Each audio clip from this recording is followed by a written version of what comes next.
दे धडक बेधडक आपल्या परिसरातील ताज्या घडामोडी, घटना, समस्या, विविध क्षेत्रातील सर्वदूर बातम्या पाहण्यासाठी लोकशक्ती लाईव्ह न्यूज चॅनलला सबस्क्राईब करा आणि नोटिफिकेशन मिळवण्यासाठी बेल आयकॉनला प्रेस करा.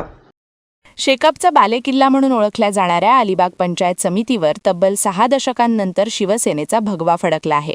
पंचायत समितीच्या सभापती आणि उपसभापती पदासाठी झालेल्या निवडीत शिवसेनेच्या उमेदवारांची बिनविरोध निवड झाली आहे.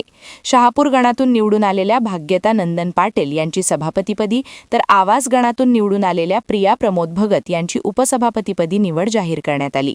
दोन्ही पदांसाठी उमेदवारांनी निवडणूक निर्णय अधिकारी तथा अलिबागचे उपविभागीय अधिकारी मुकेश चव्हाण यांच्याकडे नामनिर्देशन अर्ज दाखल केले.